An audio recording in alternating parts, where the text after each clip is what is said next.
So you're an engineer, and now your company has come to you and they've asked you if you'll become a manager or a leader in your organization.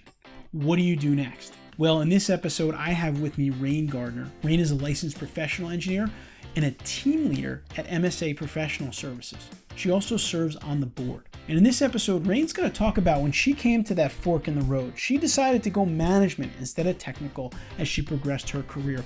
But she also talks about a couple of specific actions that she took to become a better leader, to build her leadership skills, specific things that you can do to become a great engineering leader. So before we jump in with Raine, a quick word from our sponsor, PPI. Before we dive in, we'd like to recognize our sponsor for this episode, PPI, a leader in engineering exam prep for the FE and PE exams. PPI provides expert prep courses and study resources designed to help you pass the FE and PE exams the first time. PPI's live online courses include hours of lectures, problem-solving demonstrations, exam strategy sessions, office hours, and a passing guarantee. Check out PPI today at ppi2pass.com to see all the options available for FE and PE exam prep. Now let's dive into today's episode.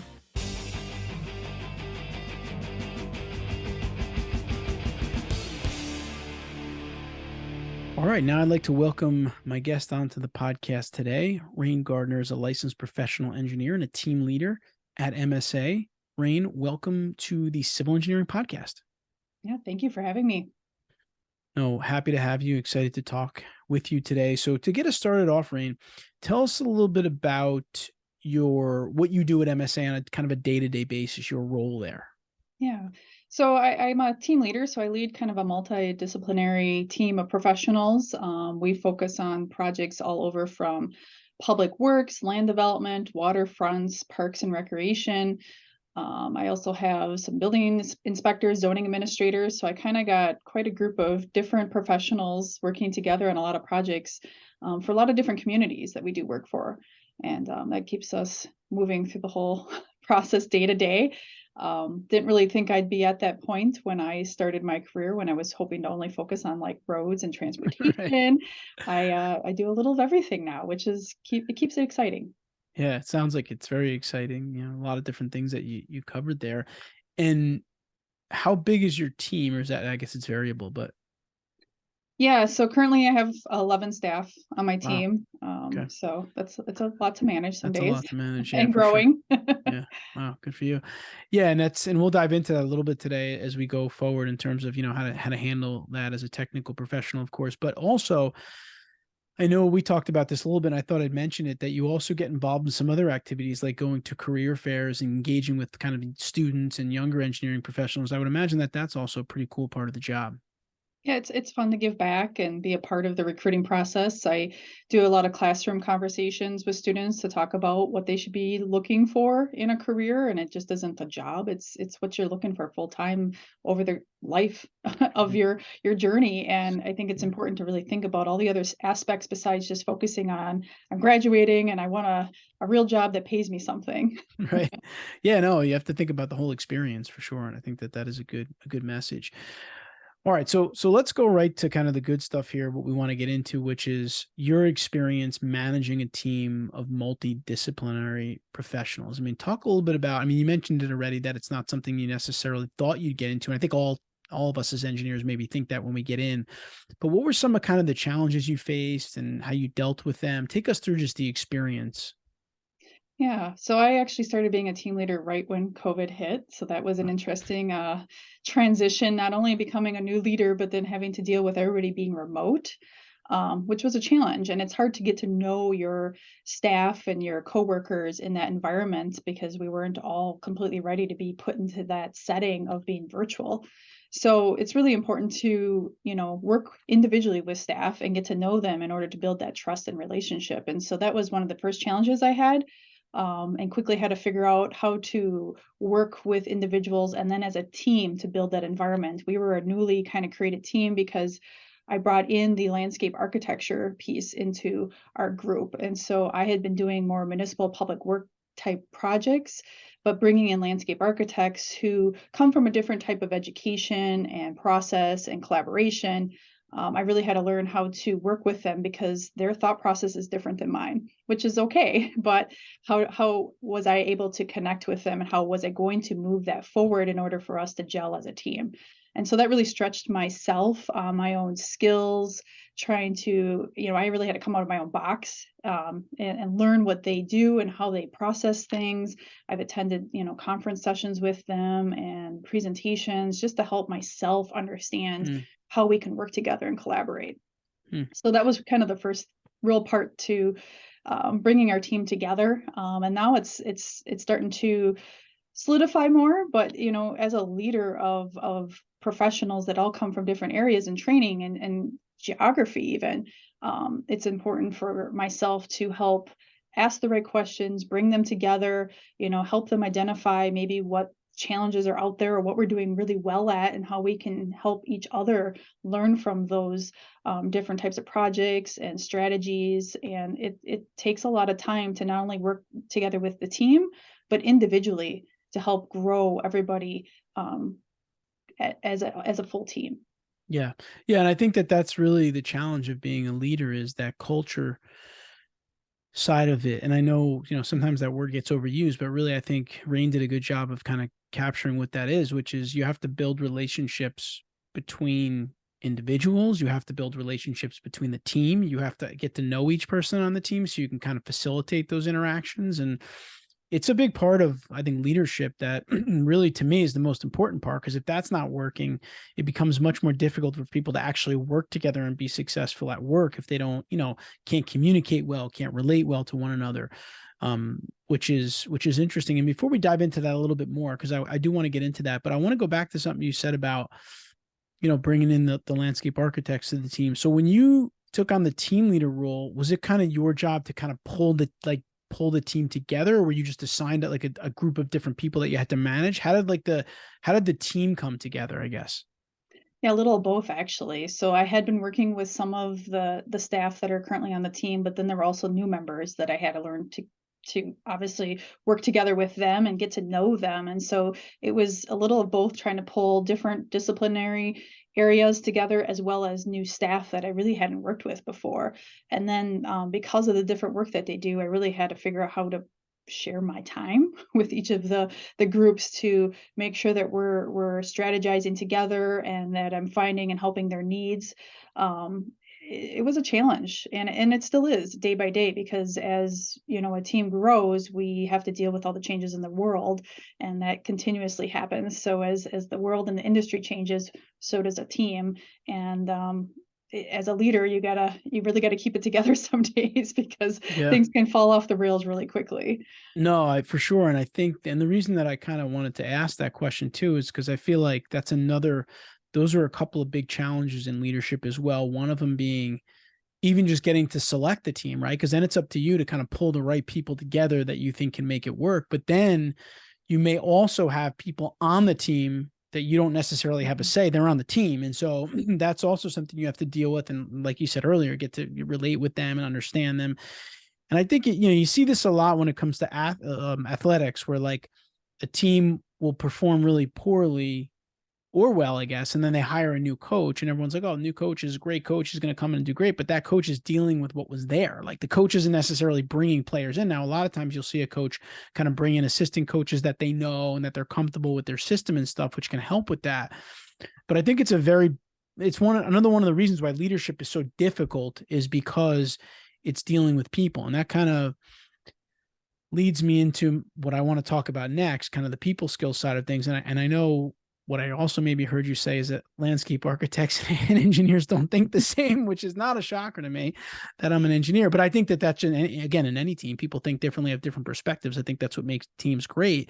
But Mhm. that being said, talk a little bit about what you've seen now in leadership and the importance of people skills in our world of engineering, and any examples with, or how you dealt with the kind of people skills and bringing those together. Yeah, what I've realized very quickly was, being trained as an engineer, I want to jump in and solve the problem right away. and that's not being a good leader. So if there's some challenges with a particular staff member or area of the team, I usually want to jump in and provide them solutions. And that's not what is going to solve the problem in the end. You got to work with the individual or the area of the team to help them figure out what's going to best work for them to solve the problem.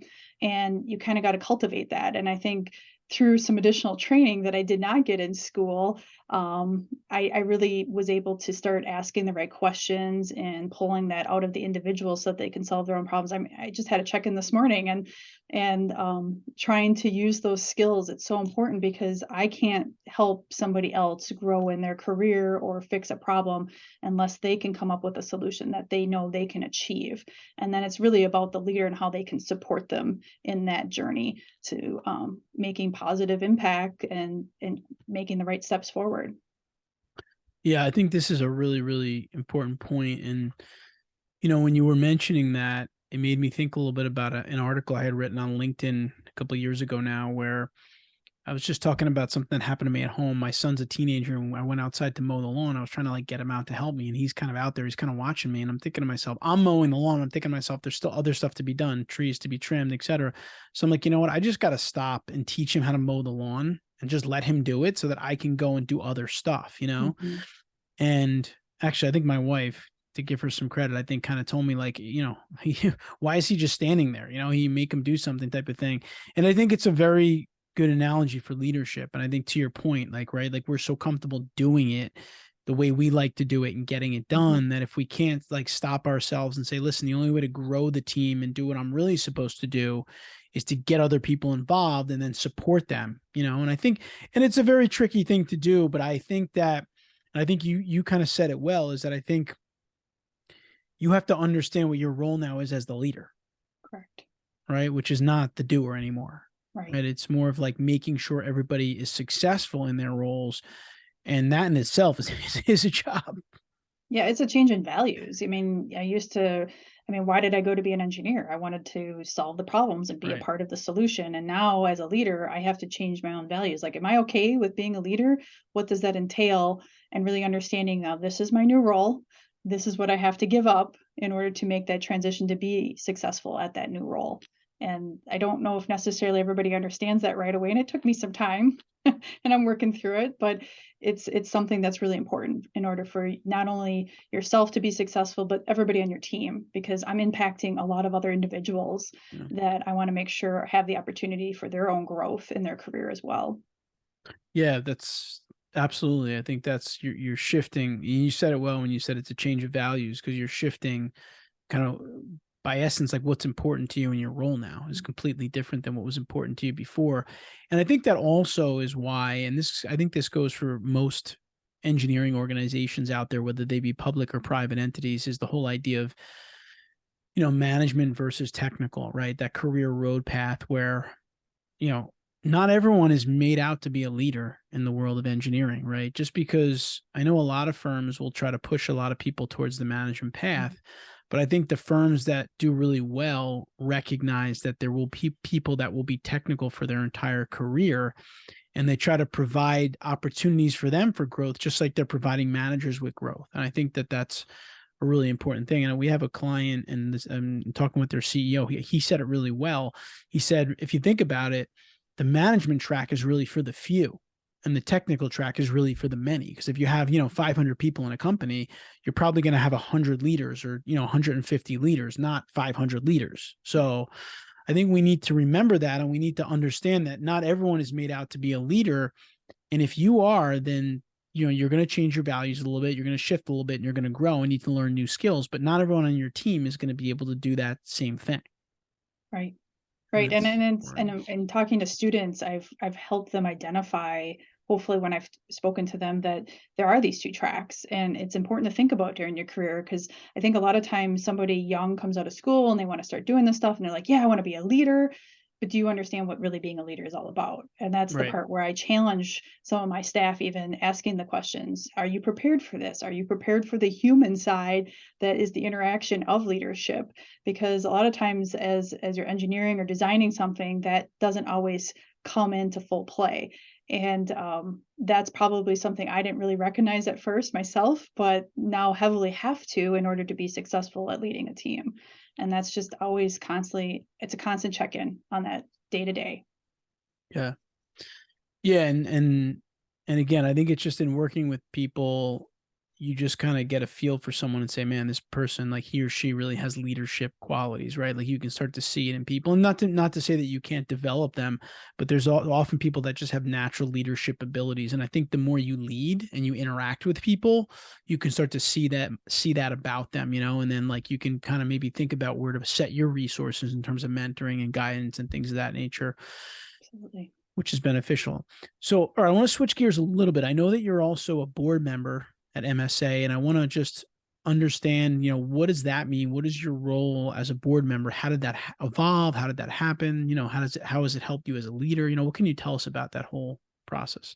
Yeah, it's one of the other exciting pieces that I get to be a part of. And I really appreciate it. So I joined the board a few years ago, and the part that I love about it is the whole strategic focus behind being on the board. It's where are we going as a company and how we're going to get there, and setting that tone so that leaders can follow it, and working with them to help build that plan.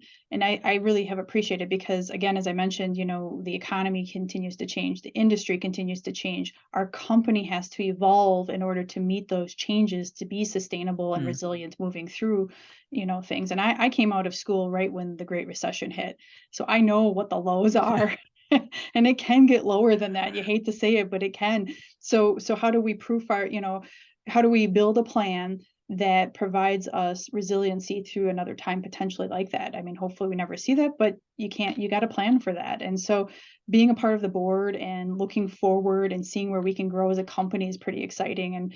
And it's always something that I foresaw with MSA and wanted to be a part of, and I've appreciated that opportunity. That's awesome. And for those out there that aren't familiar with what a board might be in a private consulting firm, I would imagine I would describe it, and you can add to it, please, like a group of leaders in the company that are kind of very focused on like the strategy of the firm or the growth of like, how would you describe it? Is that accurate or?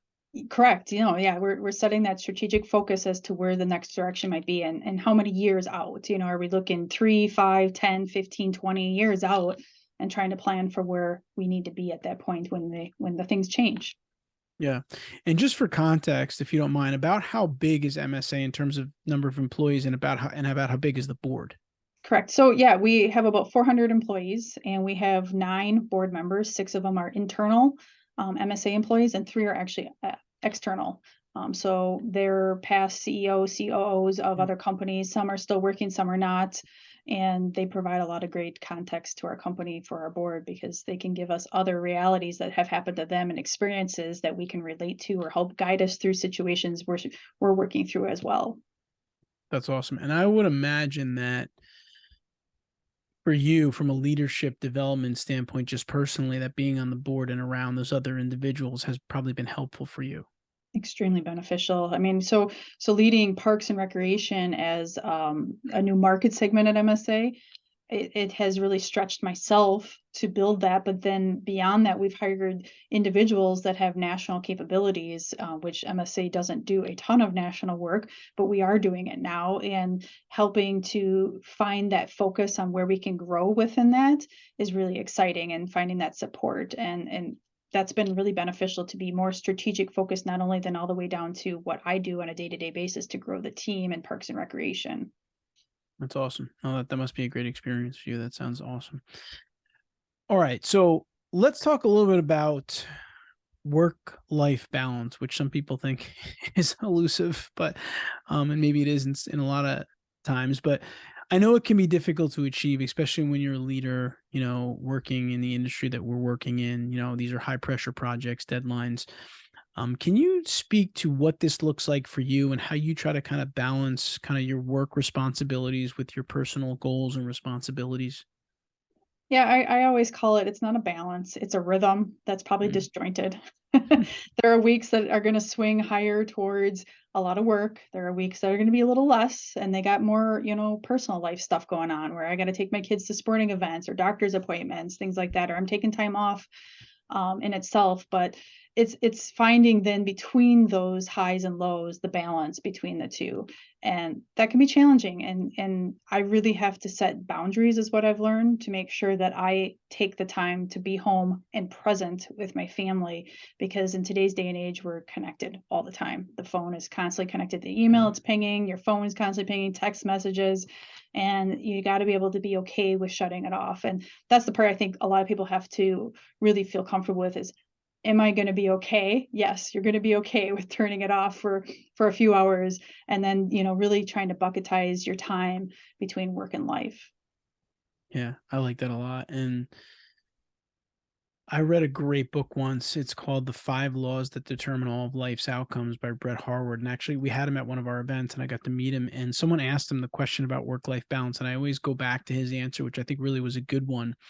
And he kind of was in the same lines with you in terms of like, it's not necessarily balance, right? As you think of balance, like his analogy was, if you think about a pie, you're never going to have like it cut in half, right? Like I'm home this many hours a week and I'm at work this many hours a week. It's perfectly cut down the middle. But he said, instead, the way to think about it is to look at it in 3D and say, no matter how big the piece of the pie is for, like, let's say home life that week, when you're home, you want to be home, kind of like you said, right? You want to be intentional. You want to be around the people, put your phone away, etc. And when you're at work, be at work, be focused with the people there, be focused on the projects there. And if you're doing that, that can bring a sense of kind of balance to your life because, yes, you have a lot of stuff going on, but when you're in that experience, you're in that experience completely. And, you can kind of be with those people. And I thought that basically the way he said it was like being present in wherever you're at.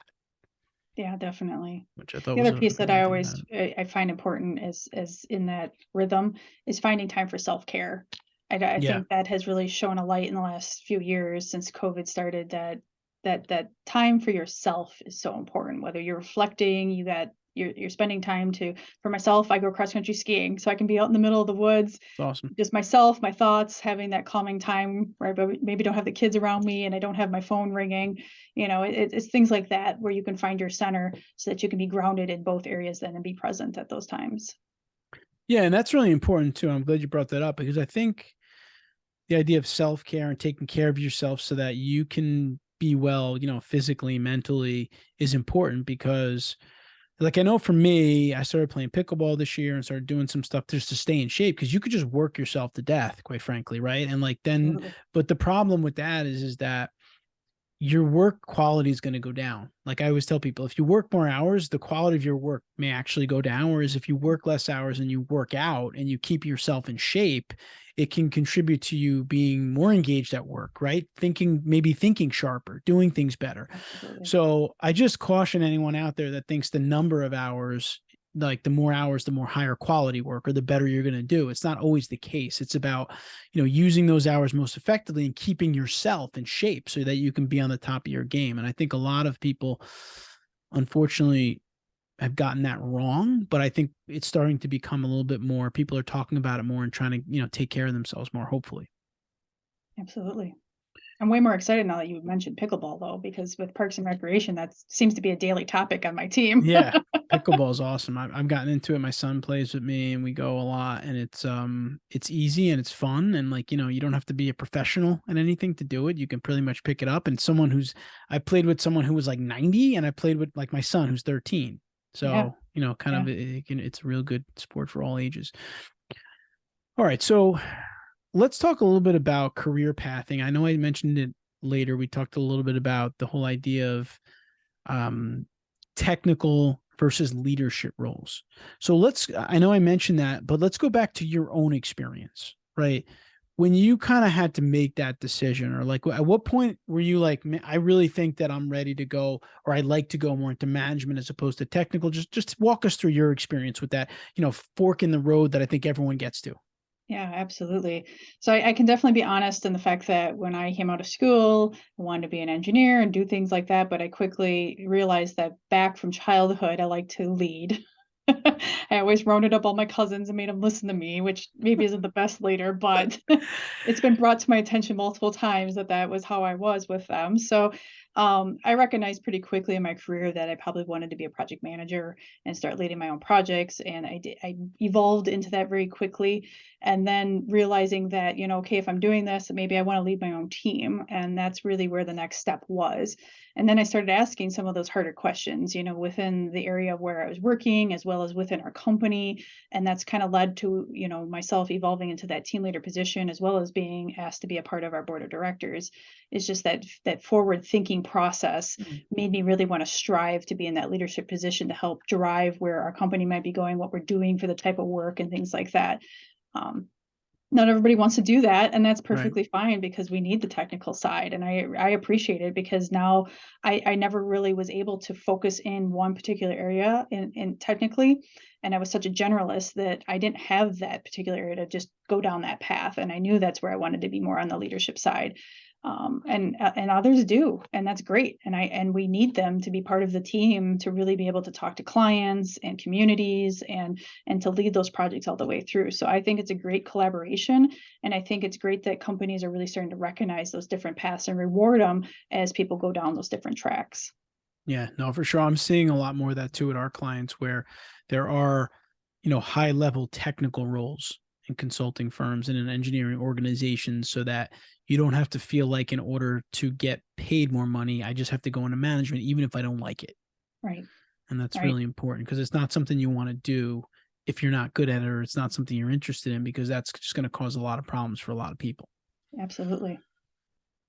So let's talk a little bit about leadership growth, leadership development. I mean, a lot of times we'll talk to leaders, or I'll talk to leaders, and they'll say, hey, you got to do these things. You got to communicate, you got to delegate, like all the things we've been talking about here. But like for someone who decides, hey, I'm going to go down the leadership track, I got to the fork in the road and that's the way I'm going. How do you actually then grow your leadership skills? Like, how do you become a better leader? How have you been able to work on those skill sets? So I think what I reflected upon myself is that I had to understand myself first and what makes me tick and the reasons why.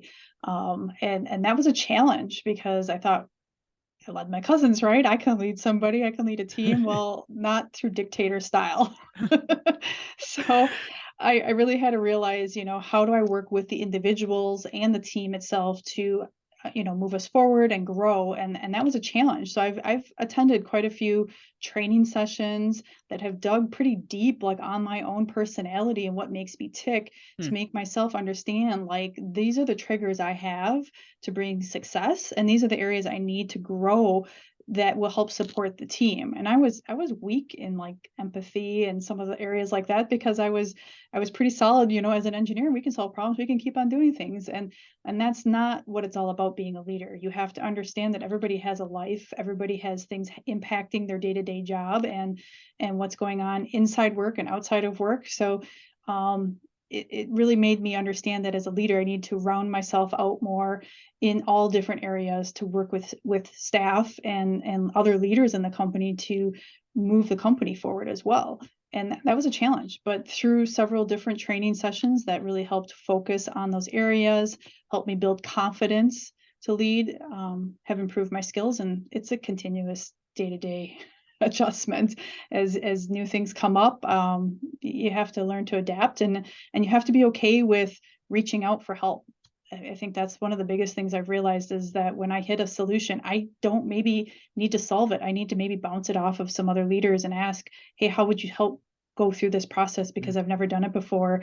And I don't want to make the wrong mistake right off the bat. It's okay to make mistakes, but others have been through these situations before. So it's always good to ask and seek help if you're in a tricky situation with your team or a project or things like that.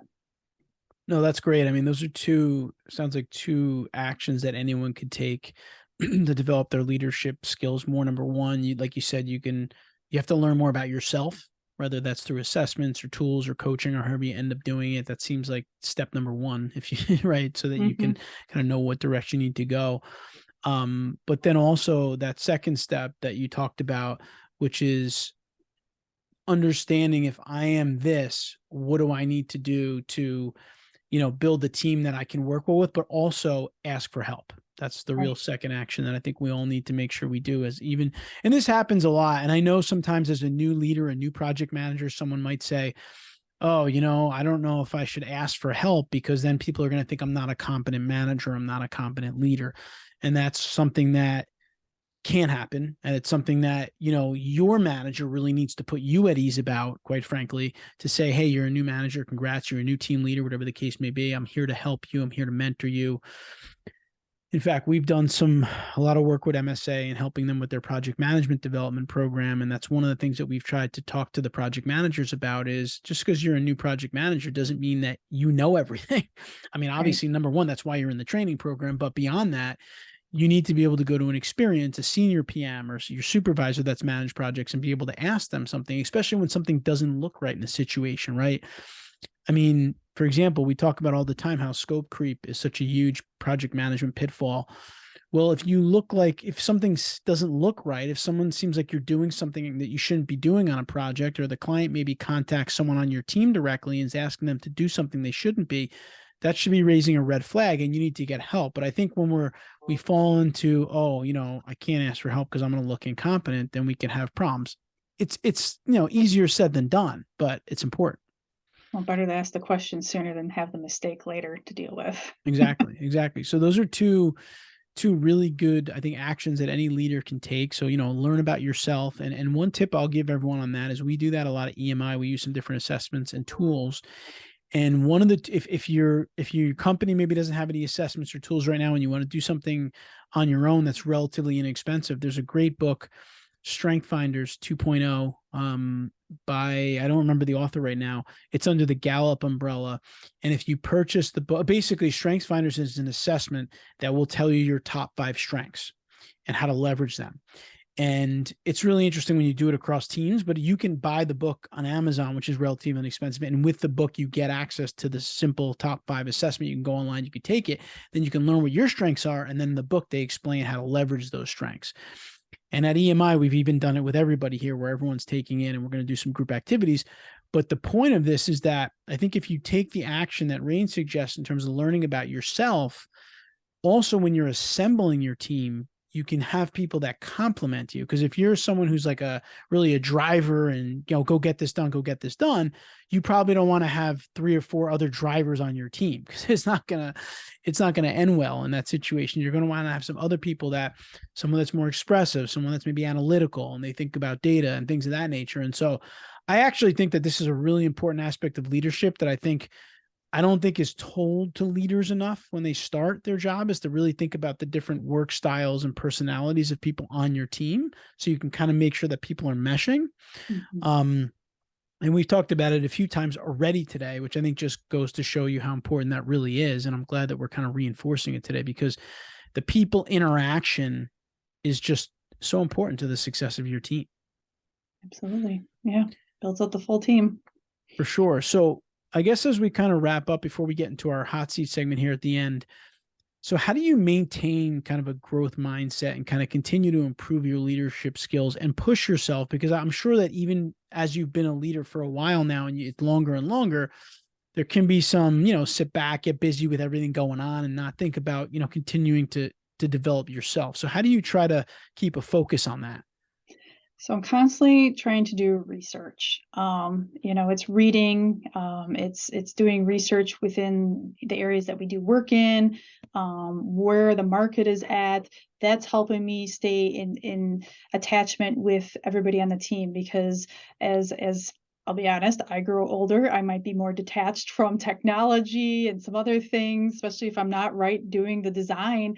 But I have staff that are, and they're very well connected, and I need to be able to relate to them. I need to understand that, is there a new process we should be following or doing that we could bring into the team? I need to be able to relate to them. And so constantly pushing myself out of my comfort zone is the number one thing, Mm. and trying different things. So, trying different social media platforms that, my team's showing me, hey, you can get connected this way. And I'm like, oh my gosh, what is social media? Things like that are important because they all relate to getting me outside of my comfort zone so that when there is the right idea, the right opportunity, I'm not afraid to tackle it. I'm not afraid to find the resources that need to come with it and build that out. And as a leader, I think, again, we're constantly having to deal with change, and you have to be comfortable with that. And that's the part that most people are not comfortable with. Yeah, no, I hear you 100%. I mean, it's kind of like when I'm trying to do something on an app or something, I'll just ask my 16-year-old if she could do it for me delegation. No, but I think knowing your strengths and knowing your weaknesses is important in leadership in any field. And I really like the idea, like you said, of kind of doing a full assessment of yourself. Like, where are you at when you take on a new leadership role? What do you need to improve? What are you really good at? And then kind of going from there. I think it's a really good, it's important to kind of baseline yourself, if you will. Absolutely. And then it's a constant check in, Mm. do that same assessment again, how many years later, even, or Yeah. 6 months, because you're going to evolve. And by strengthening some of the areas, you might lose some of the areas that you might need to check in on again and bring that back into the fold as to, hey, I'm not focusing on this as much anymore. So it's a constant check in with yourself to make sure that you're finding all your soft spots and focusing on those to really support everybody that you're leading. Awesome. All right. We're going to take a quick break and then we're going to come back and we're going to finish up by putting Raine on the civil engineering hot seat. We'll be right back.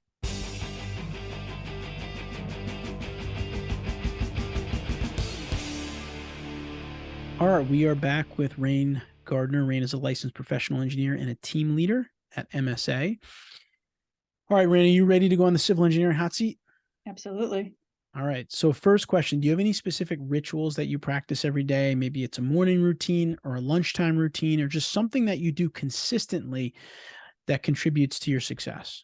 Yeah. So mornings are my jam. It's how I say it to everybody on my team. It's my time to focus. I get up before my kids, my husband, and I sit there and I'm able to collect my thoughts for the day, whether it's personally get the things I need done written down, and then as well as at work, and getting that organized so that I know what I need to accomplish day by day. And that just makes me feel more at rest throughout the whole day and calm so that I can accomplish things. And that's just really important. Just starts my day on the right Right. path. So start your day with a good plan so you know everything that's kind of in front of you for that day. Yeah. That's awesome. Now, in terms of, it doesn't have to be leadership related, but a lot of times when we go through our careers, there might be either a book or an author or a course or something that experience, a learning and development experience that stuck with us, that we've continued to use or that we've leaned on, a framework, something. Is there anything for you like that that's been very beneficial for you that you've that's stuck with you? Yeah, I recently went through a course that we offered here at MSA internally called Crucial Conversations. Hmm. And that was really a great course because it helps you get through some situations that can be really challenging, whether they're project related or individually with employees. And just, it's really helped me ask questions more than, again, trying to solve the problems. And I think that was really important because a lot of times we can find ourselves to be conflict adverse, and conflict's okay, but we got to talk through it and find the solution. And that particular processing course taught me a lot of things to really just question things and dig in to situations to hopefully find the solution. And then, it's helped me move forward with a lot of staff and keep them, happy and in their career path. That's awesome. And that's what I love about learning and development, because if there's a takeaway like that for someone, it can really have a major impact on the rest of their career, their life, the people around them. And that's why, finding something like that could be very beneficial. All right. So thinking back on some of your managers, Raine, and you don't have to name any names, but if you think about like your favorite manager or managers, what was it that made them your favorite? We're trying to understand like what are some of the characteristics of really good managers kind of in the AE field? Yeah, I really have always appreciated someone that's honest, who can tell me the truth. So again, if I need some constructive criticism or something's happening, I want them to be able to talk to me and tell me, hey, this isn't going well or this is going great. Sharing feedback is really important. And someone that can always joke about things day to day, because this is a journey. It's many, many years that are going to be in the books by the time we're done. And somebody that you can work side by side with, that can joke about situations, good and bad, has always been a positive, and that has always kept my head up when situations get hard, as well as even things that are going well. And I think that's important because laughter is a great cure to a lot of situations. No, and I really like what you said there about being honest. I think people want to be told, a lot of people just want to hear the truth. If I'm doing something right, great. If I'm doing something wrong, great. But, at least it's going to help that person grow if you're telling them the truth, because that's how they're going to be able to learn, like you said earlier, what their weaknesses and strengths are and how to develop them further. That's important. Yeah. All right. So I've got one final question for you. We call it the civil engineering career elevator advice question. If you got into an elevator with a civil engineer, let's say they're earlier in their career, and you had about 30 to 40 seconds with him or her, what career advice would you give them in that short period of time? And my favorite thing to support other young civil engineers is never say no to an opportunity, because you never know where your career might go based on that. I never thought I'd be working in parks and recreation. If I would have said no, I would have not been able to grow this whole market segment and do the cool projects where we're working across the country. I think that opportunity, I did a lot of projects I know I definitely don't want to do again. As well as part of that process, but it helps you find where you are going to be happy in a career. And my husband did the same thing, and he never said no to something, and he's doing something too he never was trained in. And I think that's what's really important, is take the time to try different things in your career. Don't say no to certain opportunities that might come in front of you, but you can easily pivot after you kind of try it out and see, is it something I want to continue to look at, or no, this is clearly not what I want to be focusing in. Yeah. And I think that that's just a really good life and career lesson is, understanding that you want to have flexibility. And if you try something, you can pivot to something else, like Raine said, if you don't like it. But if you never try it, you're not going to know. Right. And I think if you get into a position where you're going to be there forever, and, there may be limited growth opportunities, whereas if you get into a position and someone says, hey, something else opened up, yeah, you could just stay in the same spot if you wanted to, because it's easier and, it's probably within your comfort zone. But why not try out something different, right? It could be something more exciting. It could be something that you find that you like even more. And if not, you kind of go back. And I think that's sometimes what people fear, obviously, is you're losing out on something and you might not get it back. But if there's anything I know about this industry, there's going to be plenty of opportunities for a long time. So I think taking them and trying things out can be very beneficial. So Raine, thank you so much. You gave us a lot of time today, and you shared a lot of your kind of what you've learned about leadership so far. And we really appreciate the time that you spent with us. Thanks so much for being on the podcast. Thank you again for having me. Really appreciated it. I hope you enjoyed my conversation with Raine. I really love how she gave very specific examples of things she did, right? Like assess herself and like ask for help when needed. Right? As a leader, you should kind of keep track of all these little tips and strategies that you hear from other engineers so you can practice them and decide which will work better for you. If you like this video, please subscribe to our channel here. We put out videos like this on a weekly basis to help engineers become better managers and leaders. I'll see you next week.